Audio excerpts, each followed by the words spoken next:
একটা ফ্যাসিবাদী সরকার শেখ হাসিনা তত্ত্বাবধায়ক সরকারকে বাতিল করে দিয়ে নিজের একনায়কতন্ত্র কায়েম করেছিল, যার ফলশ্রুতিতে অসংখ্য মানুষের জীবন দিতে হয়েছে। অনেক রাষ্ট্রীয় প্রতিষ্ঠান ধ্বংস হয়ে গিয়েছে।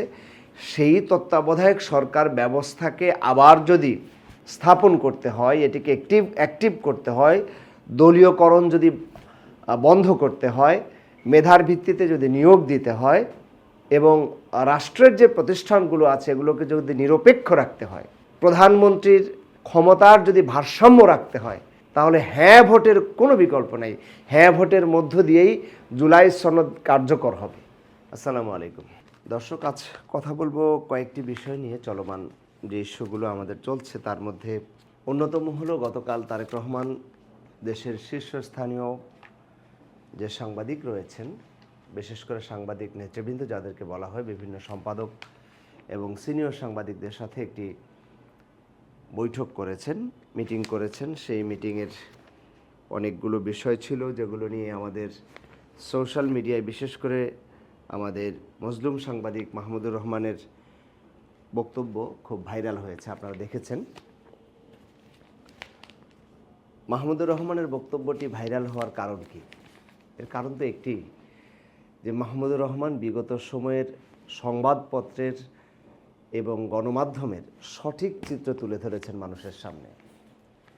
যে বিগত সময়ে আমাদের যিনি মজলুম সাংবাদিক ছিলেন, দৈনিক সংগ্রামের সম্পাদক আবুল আসাদ, অত্যন্ত প্রবীণ একজন সাংবাদিক, তার উপরে যে জুলুম হয়েছে, তাকে যেভাবে টেনে হিচড়ে একটি পত্রিকার অফিস থেকে বের করে নিয়ে আসা হয়েছে ছাত্রলীগের সন্ত্রাসীরা, দাড়ি ধরে তাকে নামানো হয়েছে। অত্যন্ত ন্যাক্কারজনক এই ঘটনাটির প্রতিবাদ গতকালকে যে সাংবাদিকরা, দেশের শীর্ষস্থানীয় সাংবাদিক যাদেরকে বলা হয়, এরা তখনও ছিলেন, একটি শব্দও তারা করেননি। ঠিক তেমনি আমাদের এই ফ্যাসিবাদ বিরোধী আন্দোলনে আমরা যদি দেখি, আমাদের রুহুল আমিন গাজী ভাই, ঢাকা সাংবাদিক ইউনিয়ন এবং বাংলাদেশ ফেডারেল সাংবাদিক ইউনিয়নের যিনি সভাপতি ছিলেন, যিনি পেশাজীবী নেতা ছিলেন, এই ফ্যাসিবাদ বিরোধী আন্দোলনে পেশাজীবীদের সংগঠিত করার ক্ষেত্রে তার যে ভূমিকা, তার যে সাহস, তার যে ত্যাগ, তা অন্য কারোর সাথে তুলনা করা চলে না। তিনি দীর্ঘ সময় গ্রেফতার হয়ে জেলে ছিলেন এবং তাকে মুক্ত করার জন্য বা তার উপরে যে অন্যায় হয়েছে সে অন্যায়ের জন্য কোনো মিডিয়া, মেইন স্ট্রিম মিডিয়া, তারা কোনো কথা বলেনি। আজকে অনেকেই বিভিন্নভাবে সেই ফ্যাসিবাদকে যারা উস্কে দিয়েছেন, যারা শেখ হাসিনার সামনে, এই সাংবাদিকদের মধ্যেই আজকে যারা তারেক রহমানের সামনে উপস্থিত ছিল, এদের অধিকাংশই কিন্তু শেখ হাসিনার সামনে গিয়েও বসেছেন এবং তৈলমর্দন করেছেন। গতকালকে এই প্রসঙ্গটি একজন সাংবাদিক আনার চেষ্টা করেছেন, বারবার বলেছেন, কিন্তু তাকেও থামিয়ে দেওয়ার চেষ্টা হয়েছে।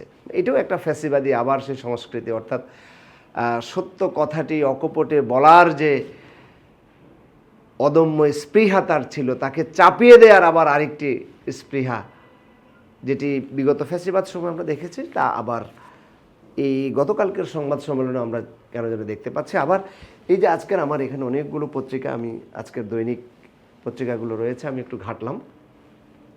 এই পত্রিকাগুলো নতুন একটা বাংলাদেশ গড়ার ক্ষেত্রে এমন একটা অভ্যুত্থান হলো, এই অভ্যুত্থানের পরে নতুন একটা বাংলাদেশ গড়ার জন্য এই পত্রিকাগুলোর বা এই গণমাধ্যমগুলোর ভূমিকা এখন কেমন হওয়া উচিত ছিল। দেখুন তো, পত্রিকাগুলোতে হাঁ ভোটের ব্যাপারে, যে একটি নতুন রাষ্ট্র গঠনের জন্য হাঁ ভোট অত্যন্ত গুরুত্বপূর্ণ, যেটা সরকারের উপদেষ্টারা বলছেন, সরকারের প্রধান যিনি ডক্টর মোহাম্মদ ইউনূস তিনি বলছেন, এবং যারা আসলে রাষ্ট্র সংস্কার চায় তারা সবাই বলছেন। কিন্তু এই পত্রিকাগুলো এবং একটি নির্দিষ্ট দল যদি আমরা বলি, তারা এবং অনেকে তো একটি দলের দুই একজন নেতা একদম প্রকাশ্যেই হাঁ ভোটের বিপক্ষে, এটাকে একদমই তুচ্ছতাচ্ছিল্য করে ফেলেছেন, যে এটার প্রয়োজনীয়তা, মানে এটাকে একদমই অপ্রয়োজনীয় একটা বিষয়কে হিসেবে তুলে ধরার চেষ্টা করেছেন।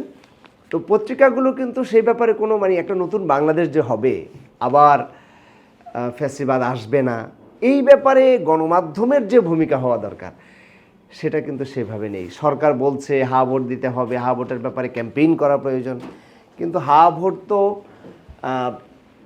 হবে গণমাধ্যম যদি জিনিসটিকে মানুষের কাছে ভালোভাবে তুলে না ধরে।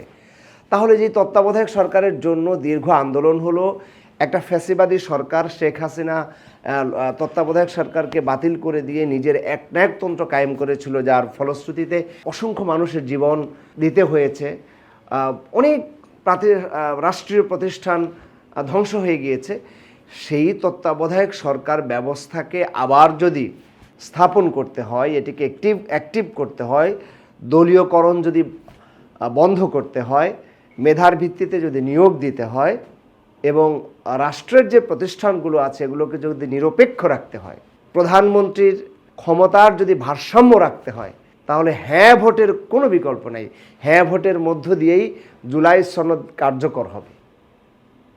জুলাই সনদ যদি কার্যকর না হয়,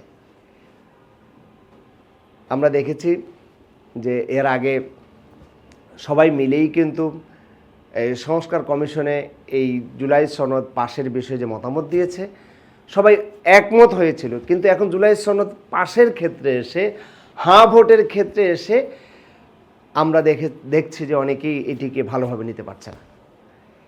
উদ্দেশ্য কিন্তু খুবই ভয়াবহ বলবো আমি। কারণ হলো যে তারা আবারও যে ওই যে একনায়কতান্ত্রিক প্রধানমন্ত্রী কেন্দ্রিক, তিনি যা বলবেন তাই হবে। এখন আমরা কি দেখছি যে আজকে একটি দলের প্রধান তিনি দেশে আসলেন, এখন তাকে কেন্দ্র করে সব হচ্ছে। আগে শেখ হাসিনাকে কেন্দ্র করে সব হতো। তাহলে এখন একটা দল এখনও ক্ষমতায় আসার আগেই তাকে কেন্দ্র করে যদি সব হয়, তাহলে রাষ্ট্রের আগামী দিনের ভবিষ্যৎ কোথায় যাবে? আগামী দিনে গুম হবে না, খুন হবে না, নিরপরাধ মানুষকে জেলে নেওয়া হবে না, রাজনৈতিক মামলায় অসংখ্য মামলা দিয়ে, অগণিত মামলা দিয়ে বিরোধী মতকে দমন করা হবে না, এমন কি গ্যারান্টি আছে? যে কথাটি বলতে চাই, গতকালকে আমাদের যে সিনিয়র সাংবাদিকরা ছিলেন, গতকালকের যে সংবাদ সম্মেলনে তারেক রহমান যেখানে ছিলেন মতবিনিময় সভায়, সেখানে আমি একটু পড়ার চেষ্টা করেছিলাম যে বিশেষ করে প্রথম আলো থেকে শুরু করে কালের কণ্ঠ এবং ইংরেজি দ্য ডেইলি স্টার, তারপরে আমাদের সবচেয়ে আরেকটি পত্রিকা ফ্যাসিবাদের সময় যার কণ্ঠ উচ্চকিত ছিল, আমাদের মানবজমিন সম্পাদক, ওনাদের বক্তব্যগুলো পড়লাম। আসলে মাহমুদুর রহমান সাহেব যা বলেছেন, আমাদের সম্পাদক মজলুম সাংবাদিক, তার কথারই প্রতিচ্ছবি। তাদের বক্তব্যের মধ্যে মজলুমদের নিয়ে কোনো কথা ছিল না। সাংবাদিকতার শুধু স্বাধীনতাই তারা চেয়েছেন, বলেছেন একই কথা। কিন্তু এই স্বাধীনতা কি? এই স্বাধীনতা হলো ইসলামকে দমিয়ে রাখার জন্য তারা যাতে উচ্চ কণ্ঠে বলতে পারে, তারা ডানপন্থাকে নেতিবাচকভাবে মানুষের কাছে যাতে তুলে ধরতে পারে, এই স্বাধীনতা চান। কিন্তু ফ্যাসিবাদী ব্যবস্থা আর আসবে না, এটার যাতে না আসতে পারে তার পথ বন্ধ করার জন্য কোনো কথা এই সম্পাদকরা বলেন নাই। সুতরাং জাতি হিসেবে আমাদেরকে আবার চিন্তা করতে হবে, আগামী দিনের নির্বাচনটা অত্যন্ত গুরুত্বপূর্ণ। বিশেষ করে হ্যাঁ ভোটের বিষয়টি ব্যাপকভাবে যারা বাংলাদেশকে আসলেই ভালো চান, এটা কোনো দলের বিষয় না, কে বিএনপি, কে জামাত, কে অন্য কোনো দল। আমি বলবো যদি হ্যাঁ ভোট বিজয়ী হয়, এই জুলাই সনদ অ্যাক্টিভ হয়, তাহলে গোটা রাষ্ট্র ব্যবস্থাটা একটা নতুন রূপ পাবে। কেউ চাইলেই সেখানে আর ফ্যাসিবাদ হয়ে উঠতে পারবে না। আমরা আশা করব যে যারা বাংলাদেশকে ভালোবাসেন তারা অবশ্যই হ্যাঁয়ের পক্ষে থাকবেন এবং হ্যাঁকে বিজয়ী করার মধ্য দিয়ে আগামীর নতুন বাংলাদেশ গড়ে তুলবেন, যার মধ্য দিয়ে কোনো ফ্যাসিবাদী মানসিকতা, কোনো ফ্যাসিবাদী চরিত্র আর এই দেশে বিকশিত হতে পারবে না। আসুন সবাই মিলে ফ্যাসিবাদের পথ বন্ধ করার জন্য হাঁ ভোট দেই। গণমাধ্যমকে বলবো তারাও হাঁ ভোটের পক্ষে আরও তাদের কণ্ঠ সোচ্চার করুন। ইনশাআল্লাহ বাংলাদেশ তার গতি ফিরে পাবে। ধন্যবাদ সবাইকে।